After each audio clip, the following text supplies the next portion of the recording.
Hi friends, ನಮಸ್ತೆ. Welcome back to my another mini vlog. Rice ಅಂದರೆ ತುಂಬ ಇಷ್ಟ, ಆದರೆ ವೈಟ್ ರೈಸ್ ಆರೋಗ್ಯಕ್ಕೆ ಅಷ್ಟು ಒಳ್ಳೆಯದಲ್ಲ. ಅದರ ಆಲ್ಟರ್ನೇಟಿವ್ ಏನು ಅಂತ ಅಂದರೆ ನಾನು ಯೂಸ್ ಮಾಡೋದು ಕಿನ್ವಾ.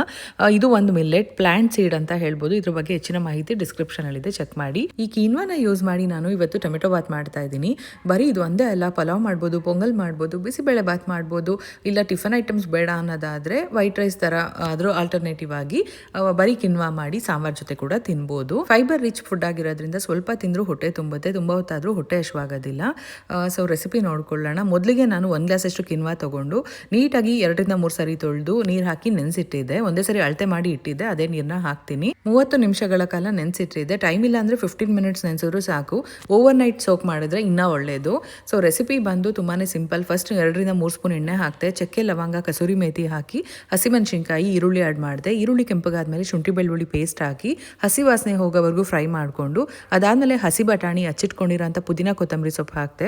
ಅದಾದಮೇಲೆ 1 ಟೊಮೆಟೊ ಹಾಕಿ ಟೊಮೆಟೊ ಸಾಫ್ಟ್ ಆಗೋವರೆಗೂ ಬೇಯಿಸಿದಾದ್ಮೇಲೆ ಉಪ್ಪು, ಅರಿಶಿನ, ಅಚ್ಕಾರದ ಪುಡಿ, ಧನಿಯಾ ಪುಡಿ, ಗರಂ ಮಸಾಲ ಎಲ್ಲ ಹಾಕಿ ನೀಟಾಗಿ ಫ್ರೈ ಮಾಡಿ, ಖಾರದ ಪುಡಿದು ರಾ ಸ್ಮೆಲ್ ಎಲ್ಲ ಹೋಗಿ ಎಣ್ಣೆ ಬಿಡೋವರೆಗೂ ಫ್ರೈ ಮಾಡಿದ್ದಾದಮೇಲೆ ಮೊದಲೇ ನೆನೆಸಿಟ್ಕೊಂಡಿರೋಂತಹ ಕಿನ್ವಾ ನೀರು ಸಮೇತ ಹಾಕಿ ಉಪ್ಪು ಕರೆಕ್ಟಾಗಿದೆಯಾ ಅಂತ ಒಂದ್ಸರಿ ಚೆಕ್ ಮಾಡಿಕೊಂಡು ತೆಂಗಿನಕಾಯಿ ತುರಿ ಹಾಕಿ ಎಲ್ಲ ಮಿಕ್ಸ್ ಮಾಡಬೇಕು ನೀಟಾಗಿ ಒಂದ್ಸರಿ. ತೆಂಗಿನಕಾಯಿ ತುರಿ ಆಪ್ಷನಲ್, ನನಗೆ ಇಷ್ಟ ಅಂತ ಹಾಕಿದ್ದೆ, ಚೆನ್ನಾಗಿರುತ್ತೆ ಫ್ಲೇವರ್ ಅಂತ. ಲಾಸ್ಟಲ್ಲಿ ಲೆಮನ್ ಸ್ಕ್ವೀಸ್ ಮಾಡಿ ಕುಕ್ಕರ್ ಲಿಡ್ ಕ್ಲೋಸ್ ಮಾಡಿ 1ರಿಂದ 2 ಪ್ರೆಷರ್ ಬಂದಮೇಲೆ ಆಫ್ ಮಾಡಿದ್ರೆ ಸಾಕು. ನೋಡ್ತಾ ಇರ್ಬೋದು, ಆರದ್ಮೇಲೆ ಕುಕ್ಕರ್ ಲಿಡ್ ಓಪನ್ ಮಾಡಿದ್ರೆ ನೀಟಾಗಿ ಒಂದ್ಸರಿ ಮಿಕ್ಸ್ ಮಾಡಿ ಟೊಮೆಟೊ ಬಾತ್ ರೆಡಿ ಆಯಿತು. ನಾನು ಆವಾಗಲೇ ಹೇಳ್ದಂಗೆ ಇದರಲ್ಲಿ ಎಷ್ಟೊಂದು ಥರ ರೆಸಿಪಿಗಳನ್ನ ಟ್ರೈ ಮಾಡ್ಬೋದು.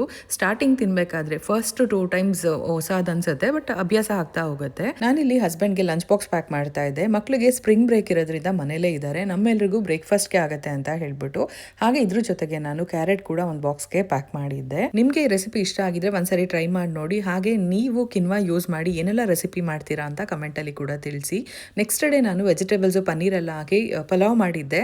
ಟೈಮ್ ಆಗ್ಬಿಟ್ಟಿತ್ತು, ಸೊ ವಿಡಿಯೋ ಮಾಡೋದಕ್ಕಾಗಲಿಲ್ಲ. ನೆಕ್ಸ್ಟ್ ಟೈಮ್ ಖಂಡಿತ ವಿಡಿಯೋ ಮಾಡಿ ಶೇರ್ ಮಾಡ್ತೀನಿ. ಐ ಹೋಪ್ ಇವತ್ತಿನ ಮಿನಿ ವ್ಲಾಗ್ ನಿಮ್ಗೆ ಇಷ್ಟ ಆಗಿರುತ್ತೆ ಅಂತ.